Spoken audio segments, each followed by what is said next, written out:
ఓం నమ శివాయ.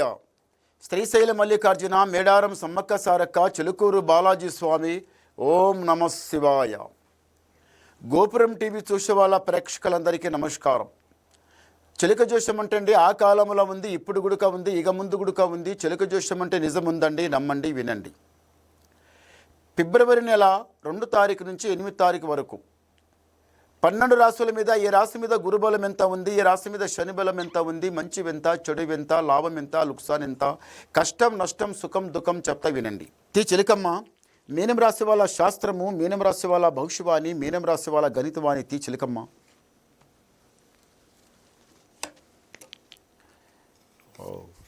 మీనం రాశి వాళ్ళకి సాక్షంగా కృష్ణ పరమాత్ముడు. మీనం రాశి వాళ్ళు ఎవరిదైతే ఈసారి కళ్యాణం అవుతుందో వాళ్ళకి నిజంగానే కృష్ణ పరమాత్మ లాంటి వాడు భర్తని దొరుకుతాడు. ఆయన చాలా ప్రేమగా చూసుకుంటాడు. ఎంత ప్రేమతోనూ చూసుకుంటాడంటే అంత ప్రేమతోనూ చూసుకుంటాడు. నీ మాటను వింటాడు కానీ ఏళ్ళ మాట ఎవ్వరి మాట వినడు. మీకెట్లా ఉంటుంది? కళ్యాణమైన తర్వాత కృష్ణ పరమాత్మ లాంటి భర్త దొరికితే ముందు ఎట్లా అనిపిస్తుంది? ఏదో ఈయన దగ్గర బుద్ధి ఏమేమో ఉందిరా అని అనుకుంటావు. తర్వాత ఆయన గుణం ఆయన లేకపోతే మీరు ఉండరు. చాలా మంచిది. అన్నిటికన్నా ప్రేమ చాలా గొప్పది. చాలా ప్రేమ ఉండాలి. ఇగో ఈ టైం లోపల అన్నం తిన్నా తినకున్నా ఏమీ లేకున్నా కానీ ఒకరి మీద ఒకరి ప్రేమ చాలా బాగుండాలి. భార్య మీద భర్త ప్రేమ, భర్త మీద భార్య ప్రేమ అనేది కాదు, ఇంట్లో ఉన్న వాళ్ళు అందరి మీద ప్రేమ ఉండాలి. ప్రేమతో నా పిడికడి తిన్నది అమృతం. అంతే తప్ప నీదెంత నాదెంత, నీవెంత సంపాదిస్తూ నేనెంత సంపాదిస్తే, నేను అది చేస్తే నీ ఇది చేస్తే 12 మాటలు అనుకొని కోపం తాపం పెట్టుకొని అమృతం తిన్నది ఈశ్వం. అది కరెక్ట్ కాదు. ఈ రాశి వాళ్ళకి మళ్ళొకటి ఏమిటిది? ఇంటి లోపల దీపాహారం పెట్టి, ఇంటి లోపల పూజ పునస్కారం చేసి, నొష్టన కుంకుమ పెట్టుకొని కులదేవునికి నమస్కారం చేసి మీరు బయటికి వెళ్ళండి. మీ అనుకున్న కోరిక మీకు అనుకున్నట్టే జరుగుతుంది. అన్నిటికన్నా ధర్మం చాలా గొప్పది, చాలా మంచిది. ఈ రాశి వాళ్ళకి ఎందుకో కానీ కొంత రియల్ ఎస్టేట్ అంటే చాలా మంచి కలిసి వస్తుంది. ఒకసారి లాస్ పోయిండ్రు, రెండోసారి లాస్ పోయిండ్రు, మోసపోయిండ్రు, 3 సార్లకి ఇట్లా మునిగి అంతు తెలుసుకొని తర్వాత గడ్డకొచ్చి నీట్గా పైకి వస్తారు. అలా వచ్చినట్టు ఈసారి రియల్ ఎస్టేట్లో కూడా మీకు చాలా ఇంతవరకు లాభం వచ్చింది, లుక్సాన్ వచ్చింది, బాధపడ్డారు, కష్టపడ్డారు, మళ్ళీ ఖుషి అయిండ్రు.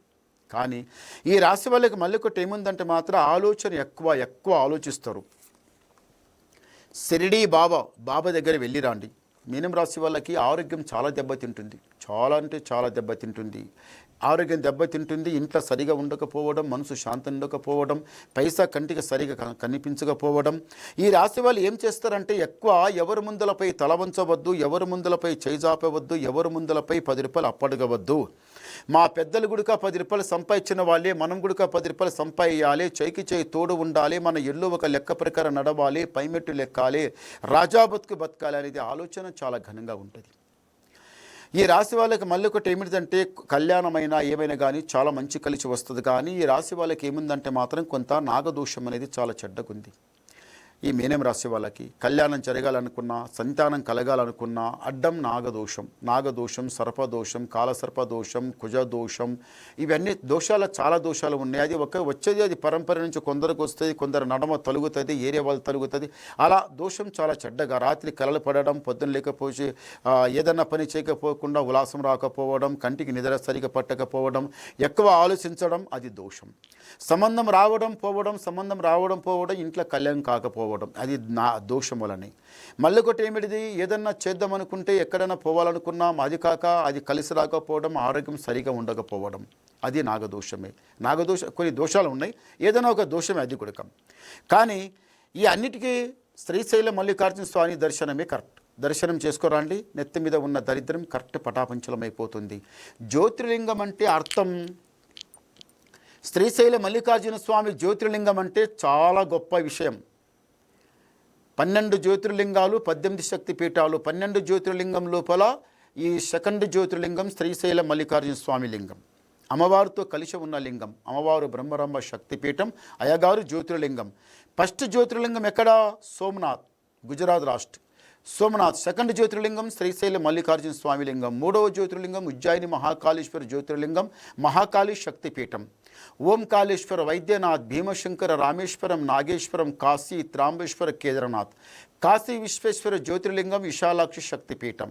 అంటే 12 జ్యోతిర్లింగం లోపల అమ్మవారితో కలిసి ఉన్న లింగాలు మూడే మూడు. ఒకటి శ్రీశైలం, ఒకటి కాశీ, ఒకటి ఉజ్జయిని. ఈ 3 జ్యోతిర్లింగం లోపల వెళ్ళాలనుకుంటే ఒక్కరు ఒంటిపెంటిగా ఒక్కడే వెళ్ళవద్దు. అలాంటి యాత్రలు వెళ్ళాలనుకుంటే ఏం చేయాలి? ఇంటి లోపల భార్యని, పిల్లల్ని, తల్లిదండ్రుల్ని అందరినీ ఎంట పెట్టుకొని ఏదో ఇంటి లోపల ఉన్నది సర్ది కట్టుకొని మధ్యాహ్నం పోయి బండి ఆపి ఇంత అది కట్టిన సర్ది తిని మళ్ళీ వెళ్ళి స్వామివారిని దర్శనం చేసుకొని మళ్ళీ ఇంటికి వస్తే ఎంత అమృతం ఉంటుందంటే అంత హాయిగా అందరి దరిద్రం పోతుంది. సరే, మీరు ఒక్కడిని పోయి వచ్చిండ్రు అనుకోండి, మనసు శాంతం ఉండదు. ఒక్కడి పోవాలి, ఒంటి పెంటిదంగా రావాలి, అది కరెక్ట్ కాదు. అందరు పోతే అందరి నెత్తి మీద ఉన్న దరిద్రం పోతుంది. కానీ ఈ రాశి వాళ్ళకి మళ్ళీ ఒకటి ఏముందంటే మాత్రం కొంచెం ఆలోచించడం ఎక్కువ ఆలోచిస్తుండ్రు. అదో ఇదో ఎట్లనో ఇట్లనో ఆలోచిస్తుంటారు. కానీ అది కరెక్ట్ కాదు. నిదానం.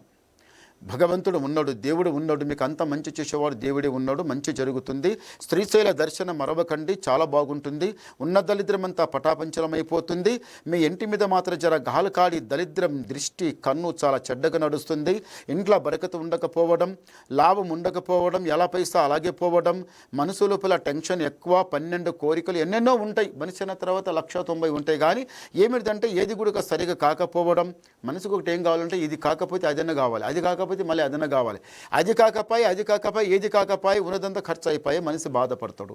అందుగురించి కొన్ని పనులు జరగాలంటే మీరు శ్రీశైలం పోయి రండి, చాలా మంచి జరుగుతుంది. ఒక్కొక్క మెట్టు లెక్క అవకాశం వచ్చింది, చాలా బాగుంటుంది.